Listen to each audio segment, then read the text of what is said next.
किस order order के against आए हैं आप? सर 20,000 रुपये महीने का हाँ।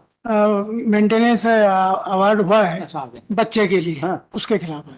माननीय, मेरे द्वारा जब विचार न्यायालय के समक्ष भरण पोषण की याचिका प्रस्तुत की गई तो पत्नी का मेंटेनेंस निरस्त कर दिया गया, बच्चे का 20,000 अलाउ किया गया। उससे व्यथित हैं आप? जी माननीय। पत्नी को नहीं मिला इसलिए व्यथित हैं आप? जी। तो आपको ज्यादा हो गया, जी अमाउंट ज्यादा हो गया जी। तो? मतलब दोनों रेलवे में एम्प्लॉई हैं, पति पत्नी दोनों? दोनों। मेरा दूसरा सबमिशन ये है कि इन्होंने 12,300 रुपये महीना मांगा और कोर्ट ने इनको 20,000 रुपये महीना दिया। तो कोर्ट को पावर नहीं है सर? मैं नहीं नहीं, पर सर जो मांगा नहीं। हाँ, बहुत सारे मामले ऐसे हैं कि जिन्होंने मांगा उसे ज्यादा मिल गया। सर, कोर्ट के पावर को तो मैं कह नहीं सकता कुछ भी। माननीय। छोटे से बयान है, थोड़ा पढ़ना चाहता हूँ। हाँ हाँ बिल्कुल। आवेदक क्रमांक 2 शुभ वर्तमान में मेरे साथ निवास कर रहा है और उसकी आयु लगभग 11 वर्ष है। हमारा पुत्र शुभ वर्तमान में Saint Joseph convent school Ratlam में कक्षा 4 में अध्ययनरत है। मैं अपने पुत्र शुभ की स्कूल की फीस देती हूँ, जो वर्तमान में लगभग 27,500 वार्षिक होती है। सर, इसको अगर 12 से करेंगे तो 2300 रुपये महीना हुआ। इसके अतिरिक्त तो उसके स्कूल आवागमन, यूनिफॉर्म, किताबों का खर्चा अलग से होता है, जो फीस के अतिरिक्त लगभग 5,000 रुपये प्रतिमाह होता है। एवं हमारा पुत्र शुभ मेरे साथ ही किराए के मकान में निवास करता है एवं शुभ के खाने पीने अन्य गतिविधियों में लगभग 5,000 रुपये खर्च होता है। तो कुल इन्होंने इस तरह से 12,300 रुपये महीना मांगा है। इसके अतिरिक्त मैं भी अपने ऊपर राशि व्यय करती हूँ, जो लगभग 15 से 20,000 रुपये प्रतिमाह हो जाती है, क्योंकि मैं रेलवे में नौकरी करती हूँ और मुझे कार्यालय आना जाना पड़ता है एवं गृह कार्य हेतु नौकरानी भी रखी है। पैरा 2, मुझे रेलवे विभाग से लगभग 47,000 रुपये महीना प्रतिमाह वेतन प्राप्त हो रहा है एवं इस वेतन से मेरा एवं मेरे पुत्र का गुजारा अच्छे से नहीं हो पा रहा है, क्योंकि मेरे साथ मेरे पुत्र की देखरेख करने के लिए मेरी माँ भी मेरे साथ रहती है, जिसका खर्चा मुझे उठाना पड़ता है।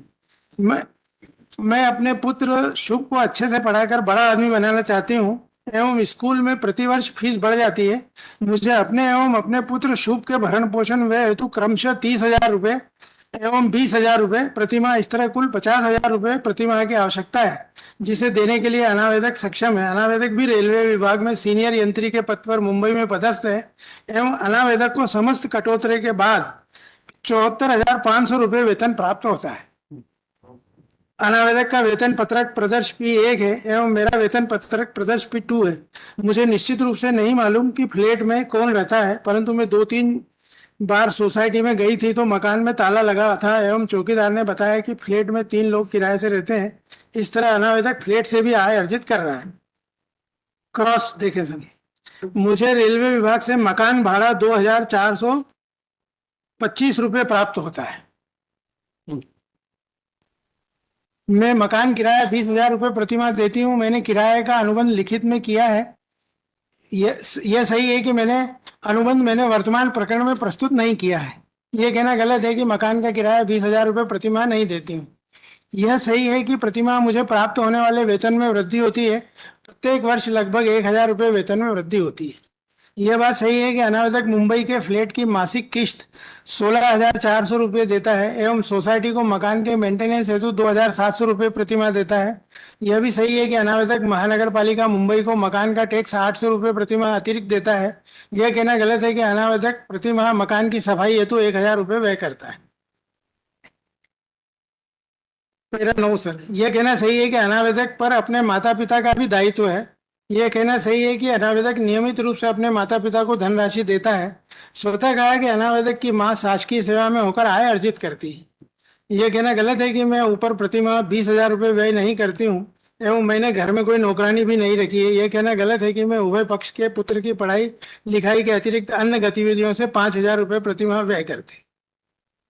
इसके बाद सर 14 नंबर देखें, ये 13 नंबर देखें।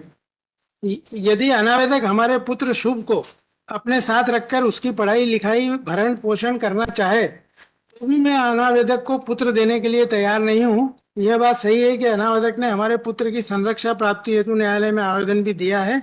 स्वतः कहा कि मैंने भी इसी तरह का आवेदन दिया है कि अनावेदक समय समय पर अपने पुत्र से मिल सकता है। इसके बाद सर काइंडली 15 जो आखिरी है वो देखें। यह सही है कि रेलवे विभाग मेरे पुत्र की शिक्षा हेतु 3,000 रुपये देती है। स्वतः कहा कि मुझे अपने पुत्र को और अधिक अच्छे स्कूल में पढ़ाना है। तो सर इस तरह से इस सारी का कैलकुलेशन करेंगे तो इनको 5,425 रुपया रेलवे से मिलता है पुत्र की शिक्षा और मकान भाड़े के लिए, और 12,300 रुपये इन्होंने मांगे हैं। ये 5,000 कहते 3,000 ये हो गया, और जी 5,400 कैसे हो गई? हाँ, 5,425, 2,425 जो है भाड़ा, और 3,000 रुपये महीना बच्चे की एजुकेशन का, ऐसा इनको 5,425 रुपये मिलते हैं। तो मेरा निवेदन ये था सर कि इस तरह से जो बाइफरकेशन करने के बाद नतीजा आता है, इसके हाथ में अगर 20,000 रुपये हमारे से दिलाए जाए, 5,000 रुपये वो, 25,000 रुपये महीना आता है, और 47 से 50,000 रुपये महीने की इसकी खुद की आमदनी है, और कोई लाइबिलिटी नहीं है सिवाय बेटे के। अच्छा सर, इसकी लाइबिलिटी के बारे में कोर्ट ने, ऑनरेबल कोर्ट ने 17 में आप देखें सर जजमेंट के डिस्कस किया है। बोलते रहिए जी, आवेदिका श्रीमती रानी वर्मा आशा 1 ने अपने मुख्य परीक्षण में ही स्वीकार किया है कि वह रेलवे विभाग में शासकीय सेवा में है तथा उसे 47,000 रुपये प्रति माह वेतन प्राप्त होता है, और प्रति परीक्षण के पैरा 11 में यह भी स्वीकार किया है कि इसी न्यायालय द्वारा उसके द्वारा आवेदक के प्रति क्रूरता कारित करने एवं अभित्यजन के आधार पर विवाह विच्छेद की डिग्री पारित की जा चुकी है। साथ में यह भी कहना है कि उसने अपील प्रस्तुत कर रखी है जो लंबित है। इसके अलावा यह भी आवेदिका ने अपने संपूर्ण मुख्य परीक्षण में एक भी तथ्य ऐसा नहीं बताया है कि वह किस कारण अनावेदक से पृथक होकर रह रही है। इसलिए आवेदिका जो बिना किसी कारण के अनावेदक से पृथक रह रही है और स्वयं शासकीय सेवा में होकर 47,000 रुपये महीना प्रतिमाह की आय अर्जित कर रही है, इसलिए वह अनावेदक से भरण पोषण प्राप्त करने की अधिकारिणी नहीं है।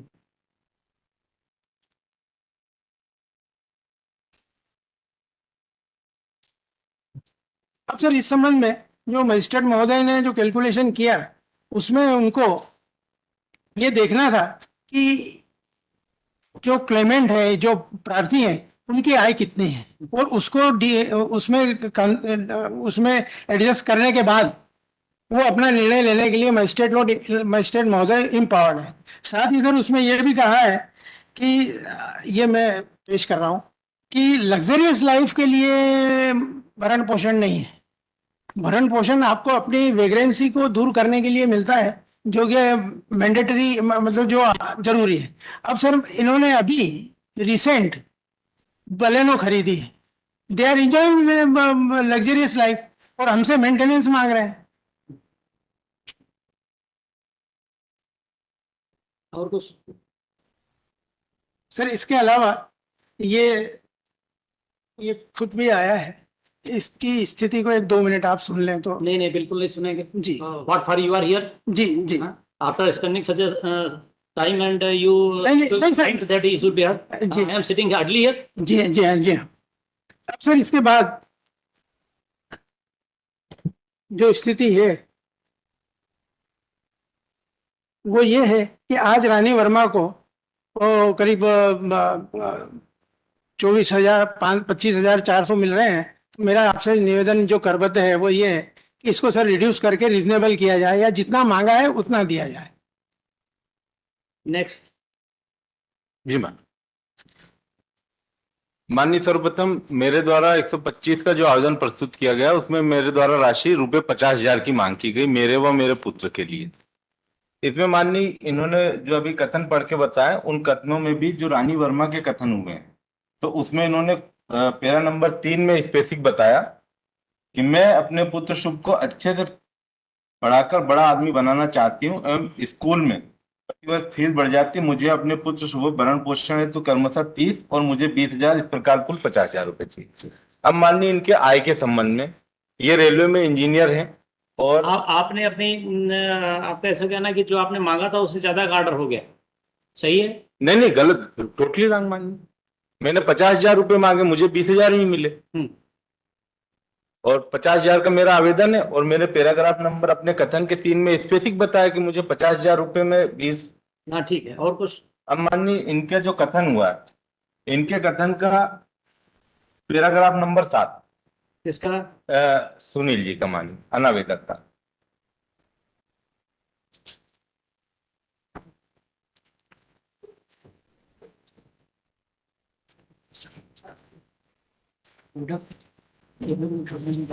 अभी आपने फाइल किया हाँ माननीय, मेरे इसमें फाइल है। 77.1 में? हाँ, दोनों में फाइल है हमारे। किस पेज पे है? 77 में किस पेज पे? 77 में है।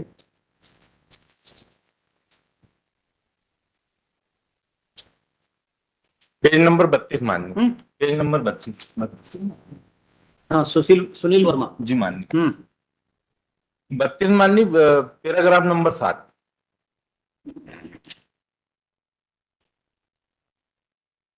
तेरा 7 माननीय, ऊपर का ही पैरा। हम्म फरवरी 2022 में मेरा वेतन 90,000 रुपए बना है। हम्म तो इनका जो फरवरी का वेतन था वो माननीय 90,000 था।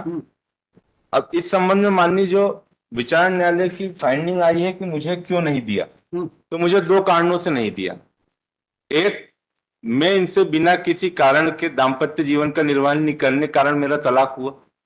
सेकंड की मैं आय अर्जित कर रही हूँ माननीय। तो यहाँ पे तकनीकी बिंदु ये आता माननीय कि मेरा इनसे तलाक हो गया था। तलाक होने से जो बाद में साथ रहने की बात है वो खत्म हो जाती माननीय। इस संबंध में विस्तृत जो है नितिन शर्मा विरुद्ध सुनीता शर्मा का जजमेंट भी माननीय कि अगर तलाक हो गया है तो साथ रहने की बात को समाप्त करते हुए भरण पोषण की राशि देनी माननीय।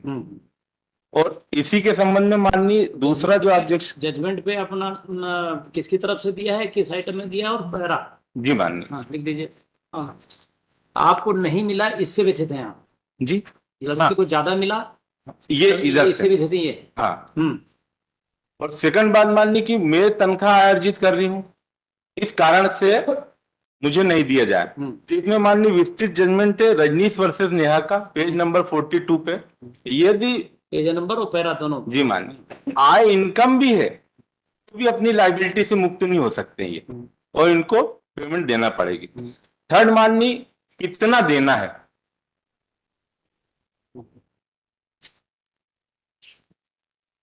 इस संबंध में माननीय दिल्ली उच्च न्यायालय का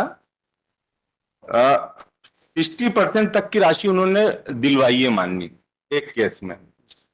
तो इनकी कुल वेतन 90,000 थी, तो मुझे लगभग 45,000 हम दोनों को कम से कम मिलना था माननीय।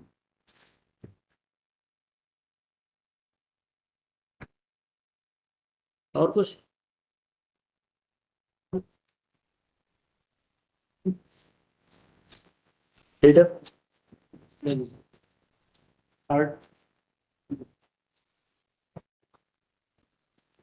Oblige sir. ओब्लाइज।